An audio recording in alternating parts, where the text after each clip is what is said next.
Okay, Paul Grodenowitz just asked me a question. How do you make a light wave? This is going to be disorganized because I feel like I might have a video somewhere that discusses this, but I don't know whether I've actually ever uploaded the idea. I'm going to start out talking about something called a Bohr model, but I want to see, and this is a question that's been going over in my head, and I don't think I've ever really fully answered it, but we'll just take a hydrogen atom. And the hydrogen atom has a proton and an electron.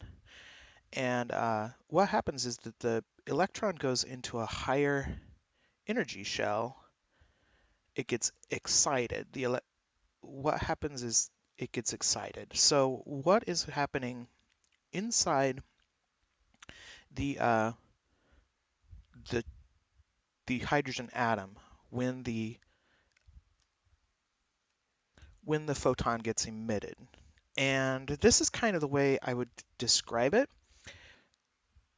There's going to be kind of a spontaneous creation of an electric field at this point, and which kind of makes the electron go into an elliptical orbit.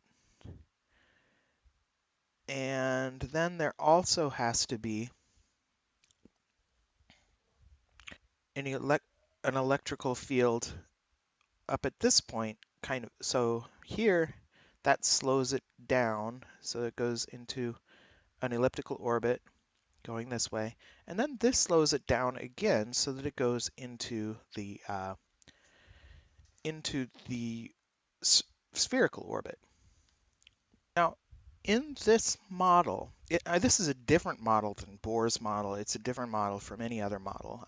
This is just I don't know, call it John Doolin's model or something for the electron. But and actually, it's not really very well mathematically developed. It's just the idea that you need these two electric fields going down and going up. Let's see, I'm going to look through my Quora answers and see if I can find any reference to this. Somebody asked, are photons divisible? And I said, if I were to try to rephrase the question, it would be, is the photon always created by the interchange of energy by exactly two charged particles, or can more than two particles be involved in the emission of a single photon? Likewise, upon absorption, are there always exactly two particles involved? So that leads me to another model. This one involves a electric field going that way and an electrical field going that way on that electron. But let's kind of think of it in a different case. We just have the proton and the electron,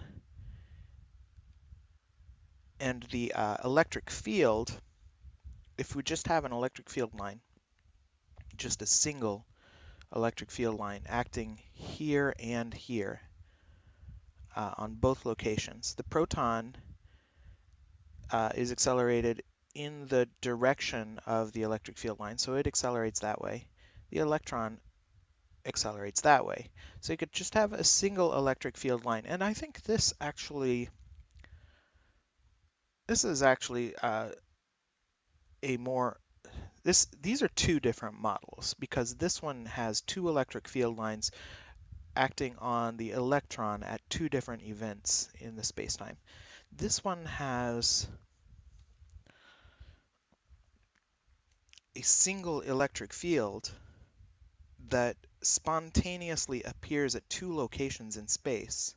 So this is kind of interesting. If these are those are two instantaneous events, this event and this event are very definitely space-like separated. That means when they're space-like separated, the delta x is bigger than the delta t quantity, so this would be less than 0. And in this situation, you've got the event over here acting on here and the event over here acting on this. These would probably be separate. I'm guessing this would be c squared delta t squared equals delta x squared. So this would be it would probably be the speed of light between this event and this event, or maybe not. would depend on exactly what are the fluid properties of the electron itself, because the electron here is approximated as some kind of compressible fluid, I think. And here the electron is more approximated as a point, and the proton is also represented as a point. So you'd have just an instant thing. Now what I need to do is compare these models to models that are more prevalent. Both of the models that I just described are sort of take the Bohr model and run with it, and they're really still in the context of the Bohr model, except one of them says that the electron itself is a fluid and the photon is an interaction of the this event with an event over here, with an event. The photon comes from here and here, like energy electrical field transference, spontaneous production of the electrical field from here to here. The other one says it has more to do with a spontaneous electrical field produced between and yeah, this one is definitely has the electric field going that way and that way. This one definitely has the electrical field just going that way. So this one has two electric fields, this one has one electric field. Both of them are, I would propose both of them produces a photon, but really both of the models are also proposing that the Bohr model is somewhat accurate. Then we have other models. One of them is called the deBroglie wave or matter wave, and that actually might be also consistent with what we're doing here, because I have been kind of thinking of in this way, in this one where the interaction is electric field on the electron in both cases, I'm imagining the electron itself to be sort of more of a fluid than a particle. And then he says all matter can exhibit wave-like behavior. Beam of electrons is diffracted. So the deBroglie wave has a wavelength equal to h over p, h over mv. That I would change to make it turn into a relativistic term, which goes, instead of p being the non-relativistic mv, it's lambda equals h over p. It is momentum, but we're going to use h over mass times beta gamma, yeah, which is the same as, oh, beta gamma c, m beta gamma c, where beta is v over c, and c is the speed of light. So this can also be written h over, other ways you could write it is mc sinh of the rapidity. Meanwhile, they've also got the energy, and this is where I think a lot of people make mistakes in regarding the deBroglie wave. The trouble is there's an equation that goes E squared equals PC quantity squared plus MC squared squared. I think that's how it goes. And the way this can be done in hyperbolic coordinates is P is MC beta, MC sinh phi. So it's MC sinh phi times C quantity squared. This over here is just MC squared squared. And this over here is mc squared cosh squared of phi. So that is pretty standard, cosh squared of phi. So it's just, if you factor out the mc squared, it's just cosh squared phi equals sinh squared phi plus 1, which is pretty much a mathematical identity. Now, where does kinetic energy appear in this? Basically, it doesn't. Kinetic energy is not part of this equation, but you can find it. The kinetic energy is gamma minus 1 mc squared. I'm sorry, it should go like that. So the kinetic energy is also, you can write it as cosh phi minus 1 mc squared. And when usually cosh phi is so tiny that you wouldn't do it this way, because, and this is 1/2 mv squared. I guess this is an approximation that's going to be really, really close if v is much, much less than c, which is really close when v is much, much less than c. And that's the thing, when v is much, much less than c, this number comes out to be like 1.0000001, and taking 1.0000001 minus 1 gives you that 0.00001. And so it's not a good idea to use this form for low velocities, because if you use low velocities here, you get some tiny number there. I mean, you get a number with a huge number of significant digits, which is going to give you problems when you stick it into your calculator, because it's putting it into your calculator is going to like cut off a bunch of things, and then you end up with an inaccurate result because you're of rounding. But anyway, when they say the energy is h times the deBroglie wavelength, what they need to do here for the energy is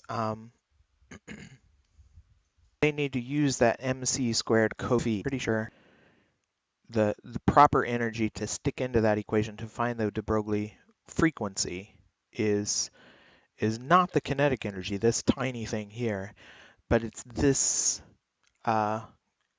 is this, which is a huge value.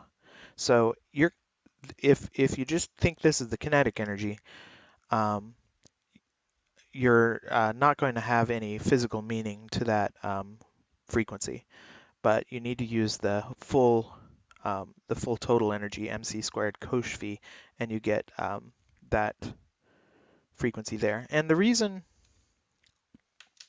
somebody comparing the phase velocity and the group velocity, I don't know which, but the frequency, now I forget how.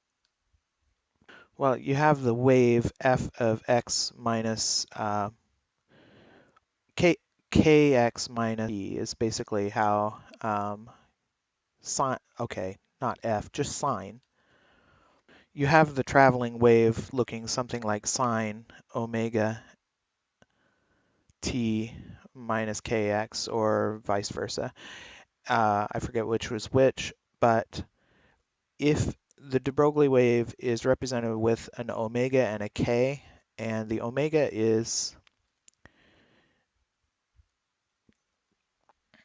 2 pi over the period, k is 2 pi wavelength. The wavelength is h over p, so this is 2 pi h over p,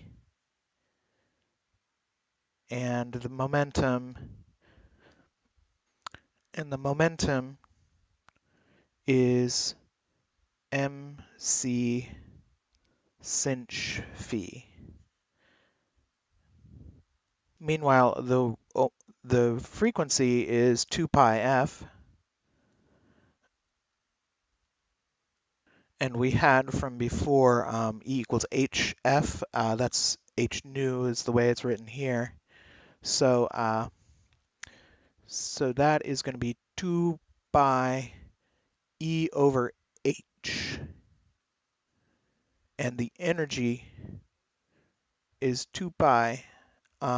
Energy is mc squared cosh phi over h. So k over omega here is just sinh phi over cosh phi, which is tanh of phi, which is just the particle velocity.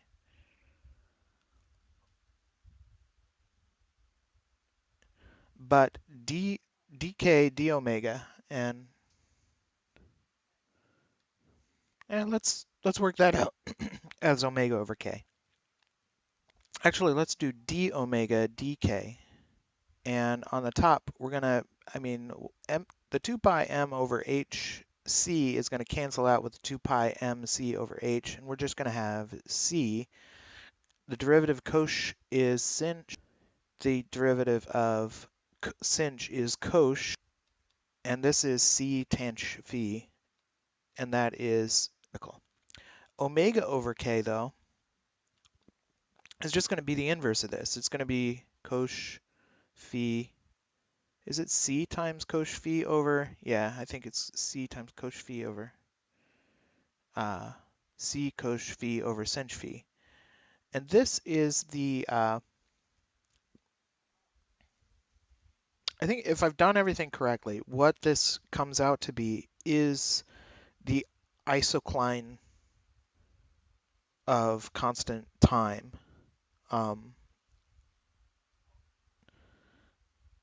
And the isocline of constant time for that particle is actually not a velocity, but rather it, on a spacetime diagram, this represents this kind of the slope of the world line, t, x, and the particles, the de Broglie particle would be going along that line, and then the other version, what they call the phase velocity, is kind of moving like this, kind of scissoring with these. So they could start out, the object is perpendicular, then d omega dk comes out to be 0, omega over k comes out to, and so you would have lines like this. And so, but when this comes out to be a non-zero quantity, you get a slope that is faster than the speed of light, but it represents the isocline of constant time. So where have I come in how do you make a light wave? Really not that far as the question that was being asked, but it just immediately leads me along this progress of the direction that my brain has taken in the past. And since I don't know whether I've actually put these ideas out there on YouTube yet, I think even though I don't think I've explained them particularly well here, it's certainly a work in progress. I think I'm going to go ahead and upload this